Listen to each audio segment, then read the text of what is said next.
Hello, everyone. My name's Ian Carrington. I run the mobile sales team for Europe at Google. Thank you all very much for coming back, both in the auditorium and also the people on live stream as well.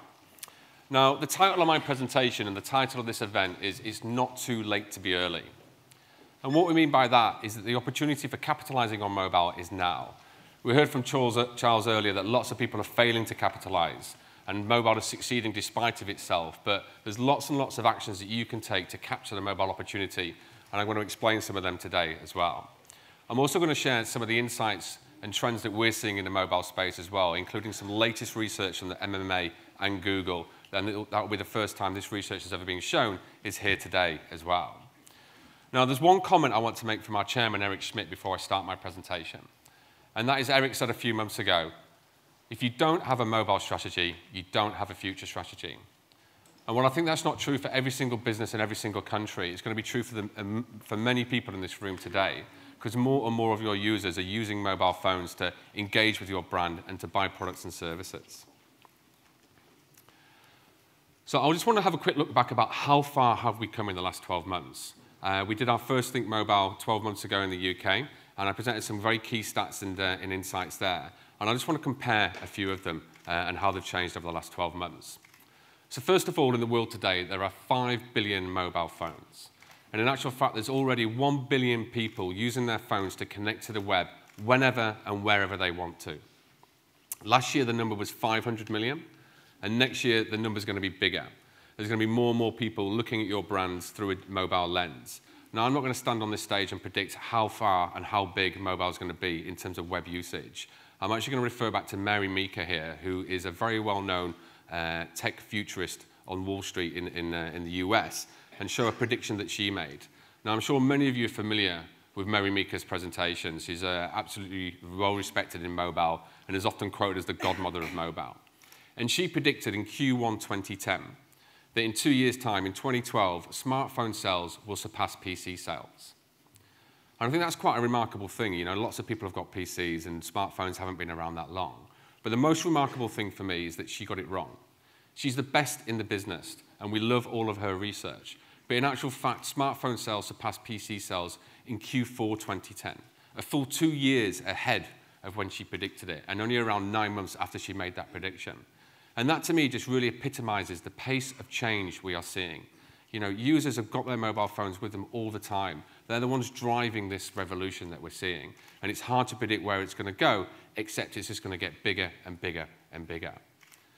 And then if we actually start looking at some of the UK stats, last year we presented that 24% of the population had a smartphone. That's grown by 50% to 36%. I think very soon there's actually going to be the majority of people, over 50% of people in the UK will have a smartphone. And again, be looking at your business through that mobile lens. We also know the amount of people who are using the mobile web is growing as well. It's gone from 14 million to 20 million now, and that's about a 40% increase. And we think the mobile web is very, very important. We think many people do not have a full understanding of how big the mobile web is and how big it's going to be. And many people don't include the mobile web when they're developing their mobile strategy. However, lots of people do talk about applications, and no mobile presentation can be complete without talking about applications as well. So first of all, I just want to talk about Apple. They've had 14 billion downloads of their applications from their store so far to date. Last year it was 5 billion, and that's a 3x increase in just 12 months. The Android numbers are a little bit smaller, but still very, very impressive. There's now 4.5 billion application downloads from the Android marketplace, and that's over a 4x increase in just 12 months. But again, the exciting thing for me to demonstrate the pace of change is that the first billion downloads took 2 years to happen. The last billion took just 60 days. So these numbers are going to get bigger and bigger and bigger very, very, very quickly over time. Now, the next part of this presentation is all about the user research that I mentioned earlier. We teamed up with the MMA, and we're very happy and excited to announce this research. I've titled it Tomorrow's World Today. I think most people in the room will understand the reference to Tomorrow's World, the great TV program we used to watch when we were kids. And the reason why I've called it today is because I think it will surprise a lot of people in the room that there's so much usage on mobile phones happening today, right now. And some people may actually think it's the stuff of the future. So I want to start off with this town or city. It could be anywhere in the UK. Our survey was national. I think the only place it can't be is Wakefield, which is where I was born, because you can't see any burnt-out cars and people have got double glazing there. But could be anywhere. So the first thing I want to show you is usage in the home. 44% of us go to bed with our mobile phone, and we wake up with our mobile phone. You know, we actually spend more time with our mobile phones than we do with any other piece of technology out there in the world. And the only thing I could think that we spent more time with that didn't just restrict it to technology was your wedding ring or a piece of jewelry, because you have your mobile phone with you all the time. Now, I use my mobile phone actually during the night. I've got a 14-month-old son, and often he'll wake up and he needs some food, or I need to go and comfort him to stop him crying. And my mobile phone's great because I use it as a flashlight to go and find where he is. I know where he is. He's in his bedroom. I mean, but it's dark. But I don't just use my mobile phone for that. I also use it as a notepad. So when an idea comes to me in the middle of the night, or just when I'm waking up or dropping off, I will capture it as well in the notepad. And sometimes when my son is taking a long time to go back down, I'll actually check emails or check my fantasy football league as well. And what that says to me is whenever I've got my mobile phone and I've got a bit of downtime, I'm being connected. I'm getting the information I want when I want it. And that is very much today's mobile user. So once we've woken up and we've got ready, a lot of us will then get on a tube, a train, or a bus as part of our commute to work. And 65% of us are using our mobile phones in that situation to kill time or save time. Kill time could be playing a game, listening to music, reading some content on your mobile phone, and saving time could be doing your emails, setting up meetings in Calendar, or reading business journals on there. Whatever it is, it depends on the user, but they're using their mobile phone in that situation. And a lot of people ask us, is mobile phone usage incremental to desktop usage? And for me, the majority is definitely incremental. There is some cannibalization, but the vast majority is incremental. And what I want to demonstrate here is just a survey that we've done that outlines the amount of usage throughout the day for both mobile in the blue line and desktop in the gray line. And essentially what you can see here is that mobile peaks in the mornings, a little peak at lunchtime, and then peaks again in the evenings. And this is all time that people are not in front of their PCs. It's the time when they're not connected to the internet via their laptop or their PC. So we think it very much complements it, and it means that more people are doing more searches all the time. And we see a vast increase in the amount of people doing searches on Google when they get a high-end device like an Android or an Apple. So once we've done our commute, many of us have to go to work. And again, we see mobile phone usage high at work. Essentially, 91% of us will use our mobile phone at downtime during work. So essentially, when we're not chained to our desks doing work or answering phone calls, we're on our mobile phone to entertain us or to aid us. You know, we could be doing some research for a holiday, we could be reading some newspapers or magazines. Whatever it is, again, we're using our mobile phones. Now, another example where mobile phone is being used heavily is in a doctor's surgery here. And this is interesting for 2 points. The first one is that 26% of us are now reading content on our mobile phones in doctor's surgeries, rather than a magazine or a newspaper from the 80s, which was a very poor experience in there. But the reason why I talk about health is for the second reason, and that is there's over 200 million mHealth apps out there today. And that number is set to triple by 2012. And essentially, there's apps out there that are being developed now that help detect cancer, and there's apps in the marketplace today that allow you to monitor your heart rate or your pulse. There's applications out there that can help you manage diabetes by having a calendar to tell you exactly when you should be taking your insulin. And essentially, Eric Schmidt talks about the stages of the mobile phone, and he says we're in the m-commerce stage now. We've just entered it, and I'm going to come onto that later. And the next stage, when it really takes off, is going to be mHealth. And essentially, your mobile phone will be your personal doctor that you have with you all the time, because it can monitor your heart rate and it can really help you and aid your life. So once we're all healthy, something we might want to do is go to the bank. And Google see a massive 12% of all queries happening today in the UK are coming from a mobile phone. And that's grown around 300% from the previous year, as you'll see from most of these vertical stats that I'm going to give in this presentation today. You can also see there's 1 million people doing online banking. I am one of those people. I really do not go to a branch anymore unless I can absolutely avoid it. I want something that's simple, quick, and effective, and that's what mobile is. I think there's some great applications being developed around the world as well. I always get a check at Christmas time from my mum. I'm sure there's a lot of people in the room like that as well. and I absolutely hate it. I rarely actually pay them in. But in America now, it's only like a $5 for my mum. It's not big money, big money. But today you can actually, in America, take a picture of that check, and then that check is cleared straight away. You take a picture of it, it gets uploaded to the cloud, it gets sent to the bank server, it processes the check, you can rip the check up straight away afterwards, and it's totally cleared. And that's a good example of how it's helping people's lives. We're also going to see a vast increase in NFC, and I'm going to talk about that a little later in my presentation as well. We're seeing it big in Asia, and it's coming to Europe and America in a big way very, very quickly. And there's also solutions in places like Africa with M-Pesa, where people don't have bank accounts, but they can actually make payments via mobile phones and pay for goods and services. So again, mobile phone is helping people in a quick, easy, and effective manner.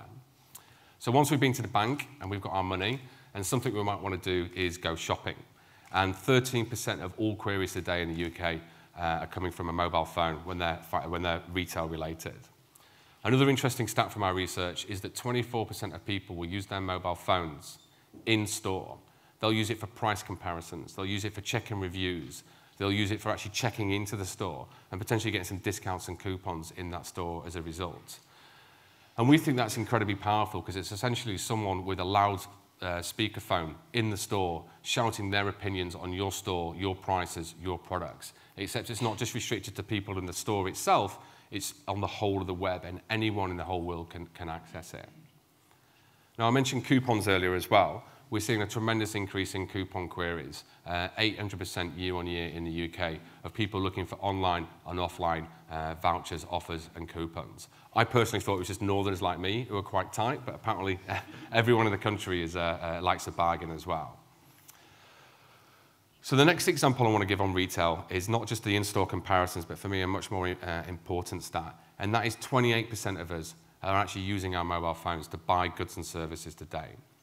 Now, I did these questions last year at Think Mobile, and I'm going to ask them again. So hands up if you've bought something over the value of £10 on your mobile phone. Okay, I'd say that's about 70% of the audience. Hands up if you've bought something on a mobile phone over the value of £50. Okay, that's about 50% of the audience. Hands up if you bought a real big ticket item, something over the value of £500 on your phone. Okay, that's about 5% of the audience. So those numbers are a little bit higher than last year. Only one hand went up for someone who bought something over the value of £500. But now let me ask you another question. Who here has a mobile-optimized website who makes it easy for customers to buy goods and services on their mobile phone with your brand? Okay, yeah, that's about 8%. That's not a lot bigger than last year either. And that's where the big disconnect for me is. Users and yourselves are buying goods and services on mobile phones, but brands are not making it easy to do so, which we think is a real shame. And in actual fact, we're only seeing 17% of customers in the UK that we work with at Google who have a mobile-optimized website. And we think that's really, really low when we just saw the stats here where 75% of people are buying on their mobile phones, 50% of people are buying stuff over the value of £50. We also know that people love their mobile phones for buying as well, and a good example of this is flowers. Over 30% of all flowers bought on Mother's Day this year was done via a mobile phone.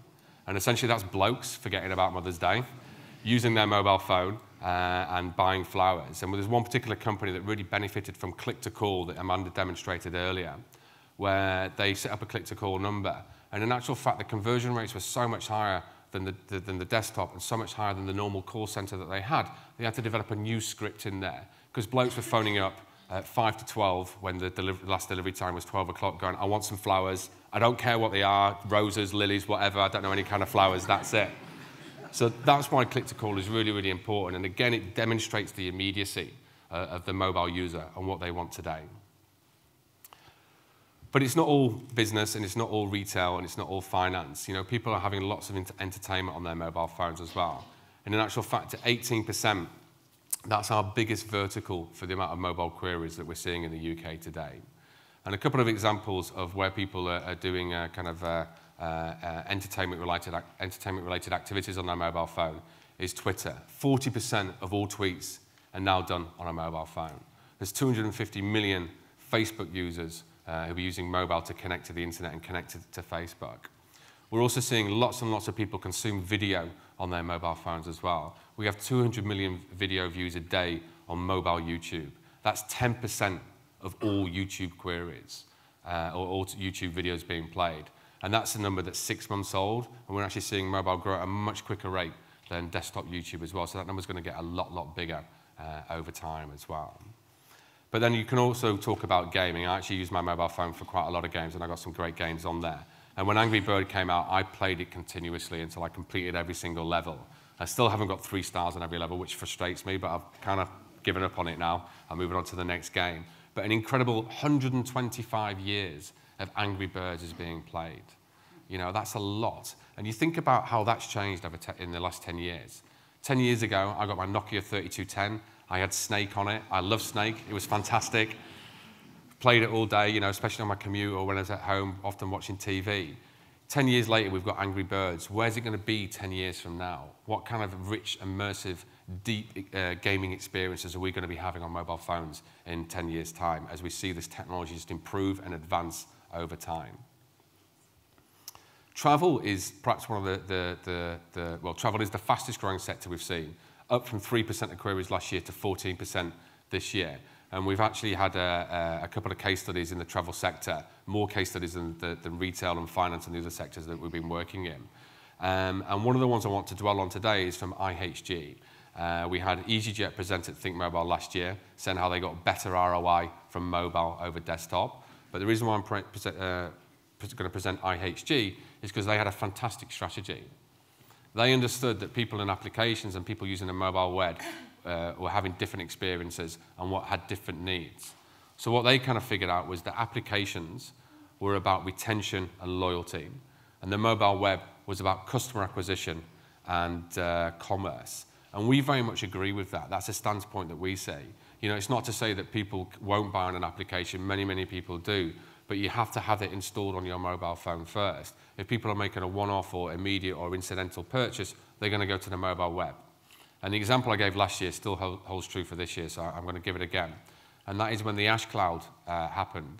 If you're stuck in an airport because your flight has been cancelled, you're not going to go to the iTunes store, download the Expedia app, install the Expedia app on your phone, open the Expedia app, and then do a search for the next flight home in the Expedia app. You're just going to go straight to Expedia on your mobile phone on the website and search for the next flight home out there.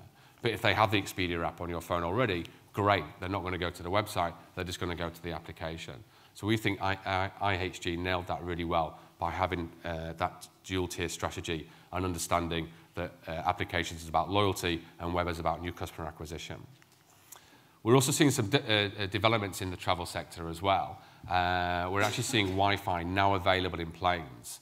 It's available on Delta, and it's available on Norwegian Air in Europe as well. And that means people are just being constantly connected all the time and getting that information. And again, it just demonstrates how important mobile is to everyone in the room today and everyone across the world, because it's something they have with them all the time, and they can get that information whenever they want to. So once we finished our day at work, or we're coming back from holiday or a business meeting, many of us want to go home.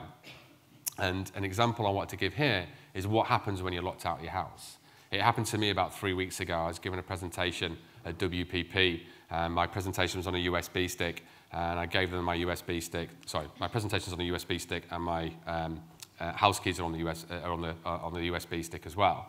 So I gave them my house keys that had my USB stick and my presentation on it. They uploaded it onto the computer, and I presented it, but I totally forgot to get my keys back. So when I got to my door, I reached for my pocket, and I can see there's nothing there and I can't get in. My wife and child are staying at their mum's, and I'm thinking, oh, what can I do? Luckily, I had my mobile phone with me, so I could quite easily just email the conference organisers, check do they have the keys. Yes, they have the keys, and they actually couriered them over to me to a pub just around the corner, so I didn't have to wait by my house.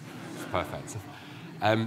So that's an example of where a mobile phone helped, but a more pertinent example would be, say I couldn't get the keys back from the conference organisers, I'd have to call a locksmith.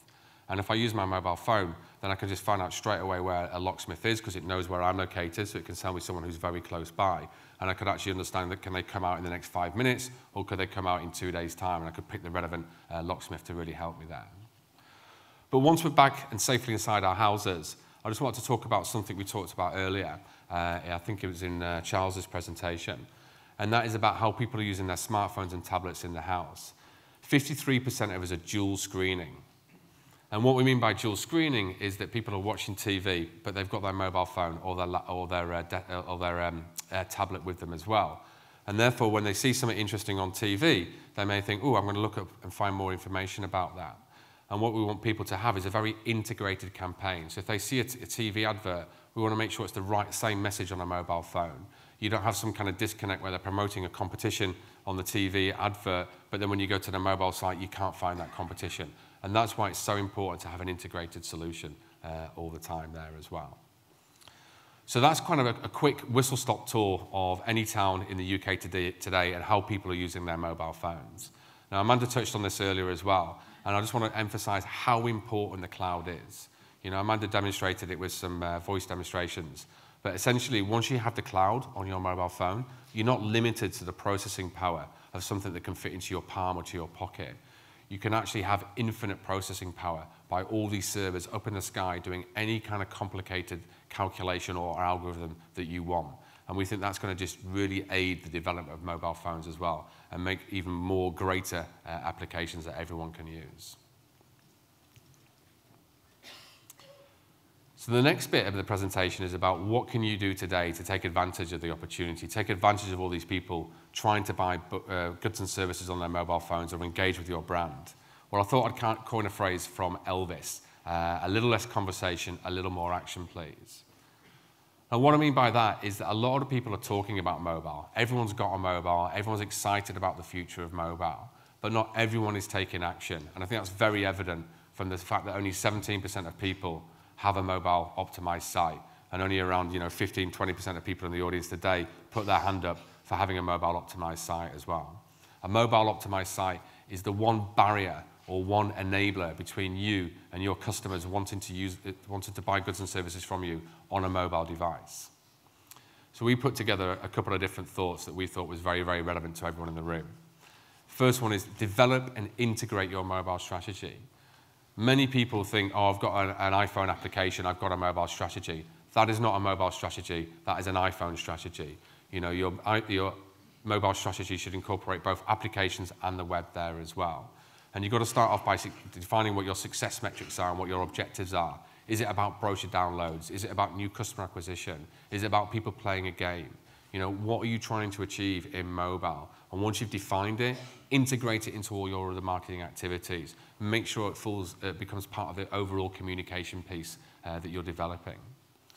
And the second one is, we've touched on it a couple of times, I just want to reiterate it, and that is build your mobile destination.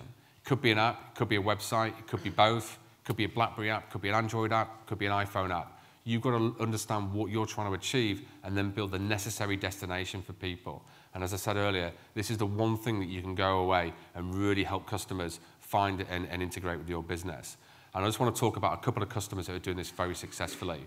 The first one will be someone like eBay, that are having a sale via a mobile device every single second, and are doing over $2 billion worth of revenue in a year via mobile devices. And in actual fact, they sell 3 to 4 Ferraris per month via a mobile phone as well. I don't know who's buying them, but people are, because people will buy anything on a mobile phone. Whatever they want, they'll reach for their mobile phone and buy it.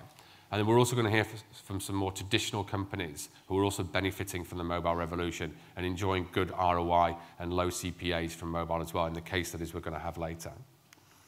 Now, the third one is connect with your customers, connect with your users. People are looking at your business through a mobile lens. Are you optimizing your advertising campaign to let them know that you know they're on a mobile phone and that you're providing a good experience to them? Many people today in the room and many people on the live stream are going to be AdWords customers. Have you optimized your AdWords? Have you separated out your campaigns to target desktop customers in a different way with different bidding strategies to your mobile customers? And then the fourth one is very, very Google. And it's essentially mobilize your business with data. Be greater with the data you've got. You've all got this great data from your AdWords campaigns or from your analytics accounts about what people are doing today with your business on a mobile phone. But very, very, very few people are actually looking at that data. So start looking at it. Understand what insights it's given you. And then that can start inputting into what kind of destination and what your strategy should be as well. So there are 4 really key points that you can take away today to start mobilizing your business and taking advantage of the mobile opportunity. And as Charles said as well, the time to do that is now. You know, Eric Schmidt talking about the fact if you don't have a future strategy, if you don't have a mobile strategy, you're not going to have a future strategy. You know, 2011 is the year to develop your strategy, otherwise it could be a little bit too late. Now, I mentioned NFC earlier. I just wanted to show a quick video clip about something we've developed at Google and launched a few weeks ago that we think is particularly exciting, and again shows the features of the mobile phone and how the mobile phone is going to become even more important to people's lives. So I'm just going to play a quick video.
So I think that's just a great example how 10 years ago, when people left their house, they reached for their wallet, they reached for their keys.